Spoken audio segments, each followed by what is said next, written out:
Movie की शुरुआत कहानी के मेन लीड अकीतो से होती है, जो एक हॉस्पिटल की बिल्डिंग से कूदकर अपनी जान देने वाला था। तभी उसकी नजर एक लड़की साकुराई पर पड़ती है, जो एक पेज पर कुछ ड्रॉ कर रही थी। अकीतो रुक कर उसके पास जाता है और उससे पूछता है, तुम क्या ड्रॉ कर रही हो? वो कहती है, मैं जन्नत बना रही हूँ, क्योंकि मैं जल्द ही जन्नत में जाने वाली हूँ। उसकी बात सुनकर अकीतो को लगता है शायद ये लड़की पागल है। वो साकुराई से कहता है, तुम्हें ऐसा मजाक नहीं करना चाहिए। जिस पर साकुराई कहती है, मैं मजाक नहीं कर रही। वो अकीतो को बताती है, मैं मरने वाली हूँ, इसलिए मैं मरने के बाद जन्नत में जाऊंगी। मेरे पास सिर्फ 6 महीने बाकी हैं, क्योंकि मुझे ऐसी बीमारी है जो लाखों में से किसी एक इंसान को होती है। उसकी बात सुनकर अकीतो पूछता है, क्या तुम्हें डर नहीं लग रहा? साकुराई मना करते हुए कहती है, मैं तो जल्दी से जन्नत जाने का इंतजार कर रही हूँ। अगले दिन स्कूल में अकीतो को उसके एक टीचर नीका एग्जीबिशन के बारे में बताते हैं कि तुम्हें इसके लिए अपना कोई आर्ट पीस सबमिट करवाना चाहिए, क्योंकि अकीतो एक बहुत अच्छा आर्टिस्ट था। वो बताते हैं, अगर हमारा कोई स्टूडेंट नीका एग्जीबिशन अवार्ड जीतता है तो ये हमारे लिए बहुत फख्र की बात होगी। वापस जाते हुए वो इस बारे में सोच रहा था, लेकिन अचानक वो साइकिल से नीचे गिर जाता है। अकीतो को हॉस्पिटल ले जाया जाता है, जहाँ डॉक्टर उसका चेकअप करने के बाद उसके मॉम डैड को बताते हैं कि अकीतो को दिल में ट्यूमर है। ऐसा बहुत कम होता है कि किसी के दिल में ट्यूमर बन जाए, और अकीतो के पास 1 साल से ज्यादा वक्त नहीं है। अपनी बीमारी के बारे में जानने के बाद अकीतो साकुराई के बारे में सोचने लगता है कि वो जन्नत में जाने का इंतजार कैसे कर सकती है। वो उससे मिलकर उससे पूछना चाहता था, तुम इस तकलीफ को कैसे सहन करती हो? अपनी मौत का समय जान के भी खुश रहना आसान तो नहीं है। वो हॉस्पिटल जाता है तो उसे साकुराई लिफ्ट में नजर आती है, जो उसे अपने रूम में ले जाती है। अकीतो अंदर जाता है तो उसे पता चलता है साकुराई को भी उसकी तरह पेंटिंग करने का शौक है। रूम में साकुराई की बनाई हुई बहुत सारी पेंटिंग पड़ी हुई थी। अकीतो उसे अपनी बीमारी के बारे में बताने की कोशिश करता है, लेकिन वो ऐसा नहीं कर पाता। वो उसकी पेंटिंग्स देखने लगता है और उससे पूछता है, तुमने इतना अच्छा आर्ट कहाँ से सीखा? तो साकुराई कहती है, कहीं से भी नहीं। उसकी बात सुनकर अकीतो काफी हैरान होता है, क्योंकि साकुराई की पेंटिंग्स देखकर उसे लग रहा था उसने पेंटिंग किसी आर्ट क्लब से सीखी है। साकुराई उसे बताती है, मुझसे यहाँ कोई मिलने तो आता नहीं, इसलिए मेरे पास वक्त ही वक्त होता है और मैं यहाँ यही काम करती हूँ। साकुराई उसे बताती है, मैं नीका आर्ट क्लब में हिस्सा लेना चाहती हूँ, लेकिन तब तक मैं जिंदा नहीं रहूंगी। साकुराई की आर्ट बुक देखते हुए अकीतो एक पेंटिंग में साकुराई के साथ एक लड़की को देखता है और उससे पूछता है, ये कौन है? साकुराई कहती है, ये मेरी दोस्त थी। अकीतो कहता है, इसका मतलब हुआ वो अब तुम्हारी दोस्त नहीं है। तभी दरवाजे पर नॉक होता है। साकुराई की नर्स अंदर आती है, जो उसे इंजेक्शन लगाने वाली थी। नर्स को देखकर अकीतो वहाँ से चला जाता है, पर जाने से पहले वो साकुराई से पूछता है, क्या मैं तुमसे दोबारा मिलने आ सकता हूँ? तो साकुराई हाँ कहती है। अकीतो साकुराई की कही बात के बारे में सोच रहा था कि वो उसकी दोस्त थी। वो सोचता है, साकुराई मेरी तरह ना बाहर जा सकती है और ना ही कोई उससे मिलने आता है। साकुराई ने बातों बातों में उसे अपने स्कूल के बारे में बताया था। अकीतो मियूरा की क्लास में जाता है और उससे पूछता है, क्या तुम साकुराई को जानती हो? साकुराई का नाम सुनकर मियूरा को गुस्सा आता है और वो अकीतो से कहती है, हम अब दोस्त नहीं हैं। अकीतो उसे बताता है, साकुराई हॉस्पिटल में है और मेरे अलावा उससे कोई मिलने नहीं जाता। साकुराई को अच्छा लगेगा अगर तुम उससे मिलने जाओगी। जिस पर मियूरा कहती है, क्या तुम उसे इम्प्रेस करने की कोशिश कर रहे हो? पर इसका कोई फायदा नहीं, क्योंकि मैं उससे नहीं मिलना चाहती। अकीतो दोबारा साकुराई से मिलने हॉस्पिटल जाता है और उसके लिए फ्लावर्स लेकर जाता है। वो साकुराई से पूछता है, क्या कोई ऐसा है जिसे तुम चाहती हो वो तुमसे मिलने हॉस्पिटल आए? साकुराई के मना करने पर वो पूछता है, क्या तुम उस लड़की से मिलना चाहती हो जिसकी तुमने अपनी आर्ट बुक में पेंटिंग बनाई है?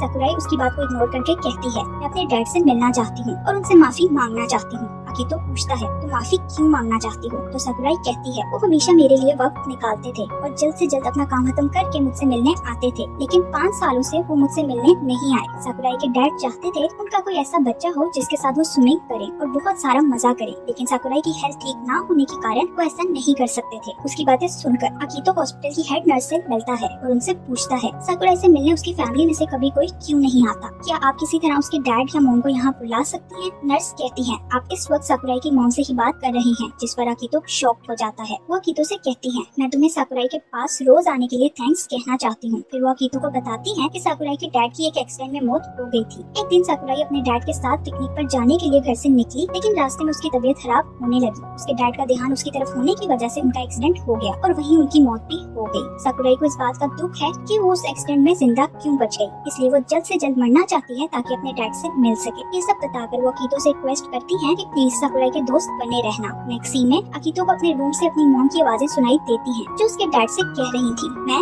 हैरान हूँ। अकीतो अपनी बीमारी के बारे में जानने के बाद भी स्माइल कर रहा है। ये कहकर वो रोने लगती है, तो अकीतो के डैड उन्हें तसल्ली देते हुए कहते हैं, ये तो अच्छी बात है कि वो अपने बचे हुए वक्त को अच्छे से स्पेंड कर रहा है। उनकी बातें सुनकर अकीतो उदास हो जाता है। अगले दिन अकीतो फिर साकुराई के लिए फ्लावर्स लेकर उससे मिलने जाता है। साकुराई उसे अपना मोबाइल दिखाती है, जो उसकी मॉम ने उसे नया लेकर दिया था। साकुराई उन फ्लावर्स की फोटो बनाती है और उसे कहती है, मैं जब ठीक हो जाऊंगी तो इन फोटोज को सोशल मीडिया पर अपलोड करूंगी। वो अपने मोबाइल में अकीतो को कुछ आर्ट फोटोज भी दिखाती है और इसी बीच वो दोनों एक दूसरे के क्लोज आ जाते हैं। साकुराई अकीतो को देखने लगती है, लेकिन अकीतो उठकर उसके गुलदान में पानी डालने लगता है। वो अकीतो से पूछती है, क्या तुम्हें कभी किसी से प्यार हुआ? तो अकीतो मना करता है। वो साकुराई को बताता है, मेरी बचपन की एक दोस्त इरी है, लेकिन हम सिर्फ दोस्त हैं। उसकी बात सुनकर साकुराई को लगता है वो इरी को लाइक करता है, लेकिन ऐसा नहीं था। साकुराई उससे पूछती है, क्या ये वन साइडेड लव है? तो अकीतो उसकी बात का जवाब देने के बजाय पूछता है, क्या तुम्हें कभी किसी से प्यार हुआ? साकुराई कहती है, जब आपको पता हो कुछ शुरू होने से पहले ही खत्म हो जाएगा तो प्यार करना ठीक नहीं होता। वो अकीतो से कहती है, तुम्हारे पास तो फ्यूचर है, इसलिए तुम्हें एक अच्छी लाइफ जीना चाहिए। मैं जन्नत से देखूंगी कि तुम कैसी लाइफ गुजार रहे हो और तुम बूढ़े होकर कैसे लगते हो। अकीतो उसकी बातें सुनकर सैड हो जाता है, क्योंकि वो उसे अपनी बीमारी के बारे में नहीं बता सकता था और न ही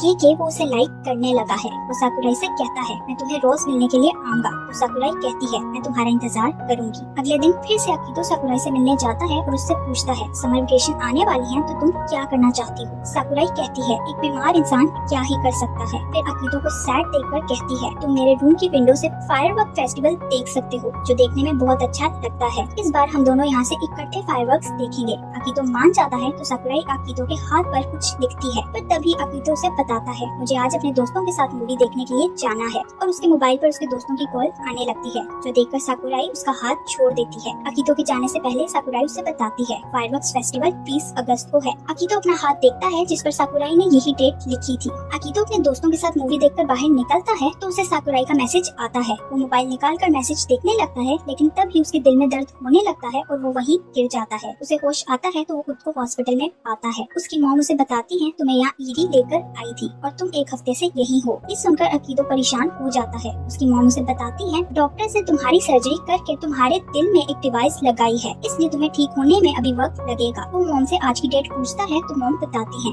आज 20 अगस्त है। रात को सबके जाने के बाद अकीतो अपना मोबाइल देखता है, जिस पर साकुराई ने बहुत सारे मैसेजेस किए हुए थे। उसी वक्त अकीतो को विंडो से फायरवर्क्स नजर आते हैं, तो वो साकुराई को कॉल करता है और उसे जवाब ना देने के लिए सॉरी कहता है। वो साकुराई को मैसेज ना करने की वजह बताने लगता है, लेकिन साकुराई उसे कहती है, मैं समझ सकती हूँ, तुम ईरी के साथ समर वेकेशन एंजॉय करने में बिजी थे। उसकी बात सुनकर अकीतो चुप हो जाता है। साकुराई उसे कहती है, फायरवर्क्स बंद होने तक मेरे साथ फोन पर बात करो। साकुराई फायरवर्क्स देखते हुए कहती है, मैं नहीं जानती मैं दोबारा ये देख सकूंगी या नहीं। अकीतो उसे कहता है, तुम्हें ऐसी बातें नहीं करनी चाहिए, ये भी तो हो सकता है डॉक्टर्स ठीक से तुम्हारी बीमारी के बारे में पता ना लगा सके हों। साकुराई जवाब में कुछ कहने लगती है, लेकिन तभी फायरवर्क्स बंद हो जाते हैं और वो कॉल भी काट देती है। अगले दिन अकीतो के दोस्त उसे हॉस्पिटल से बाहर ले जाने लगते हैं, लेकिन तभी अकीतो को साकुराई की मॉम नजर आती है, जो अकीतो को इस हाल में देखकर हैरान हो जाती है। वो अकीतो को अकेले में ले जाकर बात करती है तो अकीतो उनसे कहता है, मैं नहीं चाहता इस बारे में साकुराई को पता चले, क्योंकि जब मैं अपनी बीमारी के बारे में जानकर हिम्मत हार गया था तब वो ही थी जिसने मुझे जीने का तरीका सिखाया। मैं चाहता हूँ साकुराई के पास जितना भी समय बाकी है वो अच्छे से गुजारे। हॉस्पिटल से डिस्चार्ज होने के बाद अकीतो मियूरा के पास जाता है और उसका हाथ पकड़कर उसे जबरदस्ती साकुराई के पास ले जाने लगता है। मियूरा अपना हाथ छुड़वाकर उससे कहती है, क्या तुम साकुराई से प्यार करते हो?